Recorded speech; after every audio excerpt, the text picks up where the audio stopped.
Welcome to the Real Estate Prosperity Podcast. My name is Robert Metz, and I'm the author of the just published book, which is entitled Real Estate Prosperity.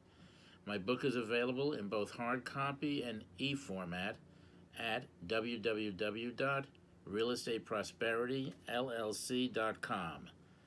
I'm doing a series of podcasts based on my book, which are designed to teach, to help show the reader, the potential investor, how to invest in real estate, whether it's for the flipping for the short term, investing for the longer haul.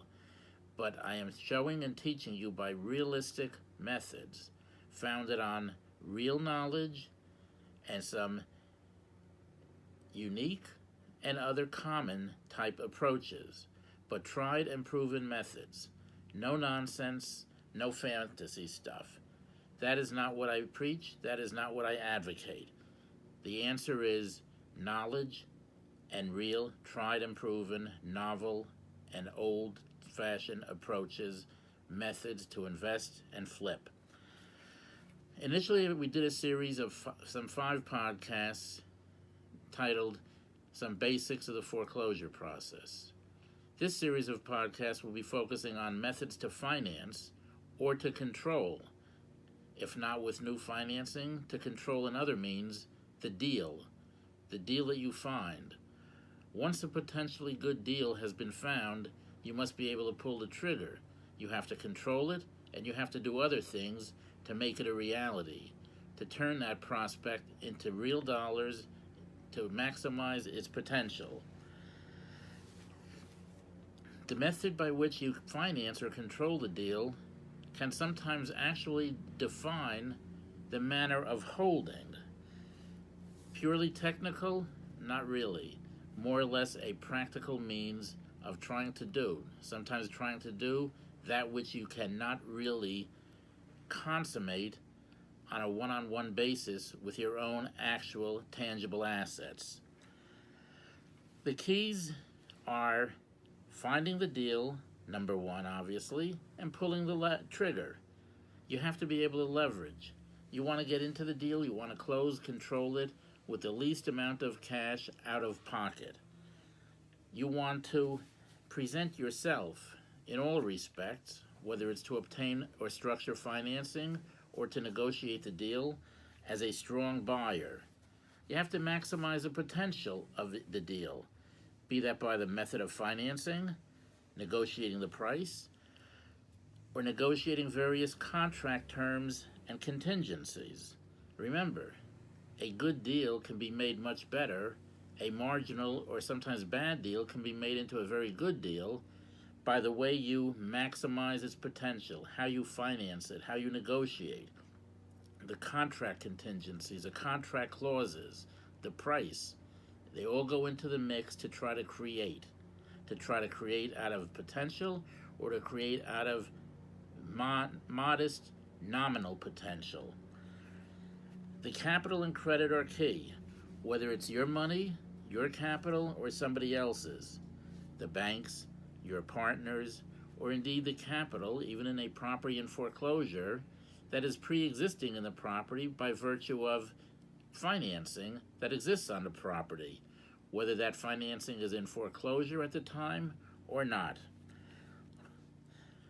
In terms of actually financing, the 28 or so methods, as I kind of reduce or define them, the first 6 methods are what we might call methods under the umbrella of seller financing and seller-assisted financing, whether that is on a property that's in foreclosure or just a run-of-the-mill generic purchase.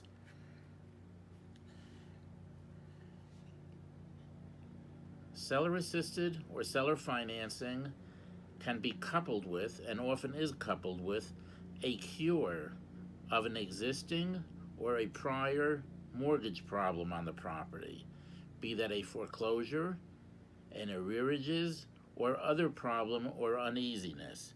In other words, a financing plus curing of the existing financing problem on the property can lead to your ownership, your control of the property. The methods of curing existing financing problems on the property, as I point out in my book, run the gamut from the short sale to a mortgage modification, a mortgage reinstatement, a mortgage forbearance, or some other form of remedy. Again, forbearance, in a few words, is basically buying time from the lender, typically in a foreclosure or default situation. Reinstatement is working out a deal with the lender, typically again a mortgage or default situation, to get the mortgage current, or at least in a palatable situation that the lender will continue to work with you. Modification, again, can take many forms. It's typically changing the terms of the existing financing, which will typically be in arrears or foreclosure. Changing the terms meaning the length of time of the mortgage, the interest rate, the principals, negotiating down the arrearage, or other facets of the financing. A short sale, again, is basically getting the lender to take less than the debt, less than the amount owed, and flipping the property to a third party. In this case, a third party would be you. So the short sale method, just like modifying the financing without doing a short sale, just like getting a reinstatement or a forbearance on problem financing, are all means of curing an existing financial problem, an existing mortgage problem, typically a foreclosure, and then coupling that with a means of seller-assisted or seller financing to complete your transaction. So, having cured the mortgage in foreclosure, having cured any existing financial problem, what are the 6 basic seller-assisted means of financing? Some obvious, some not so obvious. First is what's called the installment contract. Again, I discuss this at length in my book. The installment contract in the United States started in the agrarian culture in the Midwest well over 125 years ago. It was basically a means of financing, typically vacant farmland, where bank or institutional financing was unavailable or too expensive.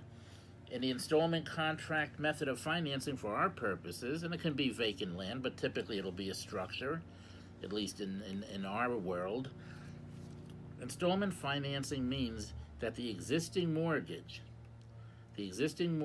of your seller, whether it can be assumed or not, whether it is in foreclosure or not, is left in place. It's just left in place. A new contract, the installment contract, is structured between buyer and seller. It has a number of clauses you may not be familiar with, but it basically amounts to a proprietary interest by which you, the buyer, can get control of the property without, at the moment, taking title and capitalize on, take advantage of the pre-existing financing, which again may not be assumable, which might be in foreclosure. The reason why you could take advantage of and utilize virtually any pre-existing financing through the installment contract method is because title is not changing. Your seller remains on the deed. You do not have to pay the mortgage off. You can renegotiate a foreclosure. There could be desirable financing on the property. Or maybe it's not so desirable, but new financing is not possible. It may have a high balance that has to be modified. It may be in foreclosure that it has to be reinstated. Or you might need a forbearance. You might structure the installment contract together with a short sale.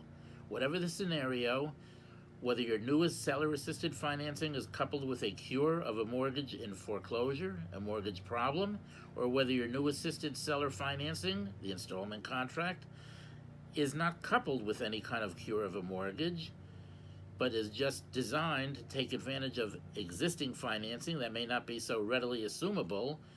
It provides you, the buyer, a means to get into a property with typically not a tremendous amount of cash out of pocket, without having to qualify for financing, without having to try to place financing in a possibly difficult market or impossible, without having to do any of that, and taking advantage of financing which on the face of it may say is not assumable, which may say it is due and payable upon sale. So again, an installment contract has to be carefully crafted. It is not for a novice or a real estate agent to craft an installment contract. It's for a knowledgeable attorney who specializes in real estate law in your particular jurisdiction.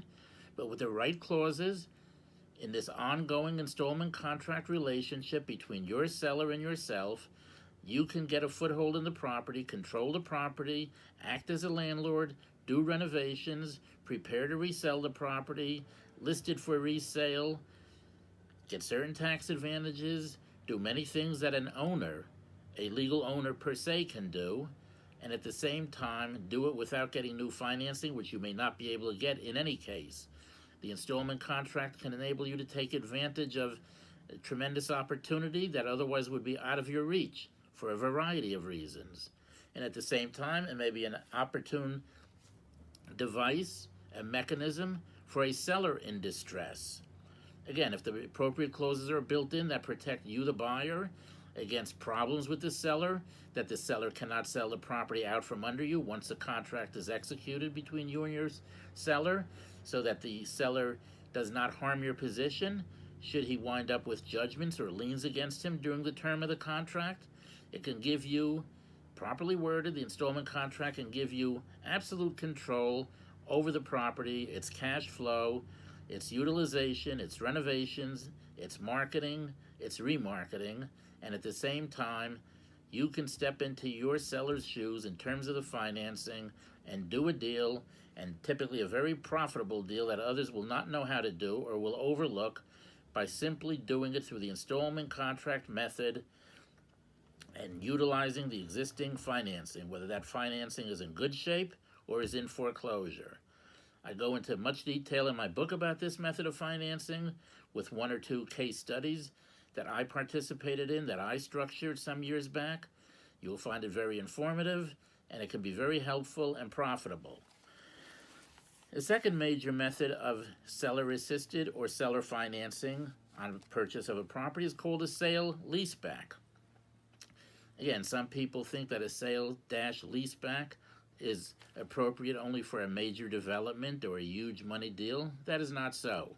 It is a very underlooked, misunderstood, simple mechanism for the knowledgeable person to structure deals. The leaseback aspect, and again, this can be on a residential property, but typically on a commercial, maybe an industrial or a retail property. The leaseback aspect permits your seller, who will maybe be in foreclosure, to take advantage of the transaction, retain his location, which may be vital for his livelihood, for his business, which may be important for him in terms of residency or other purposes. And the value of the leaseback can be part of the consideration, part of the purchase price, quote unquote, of the deal.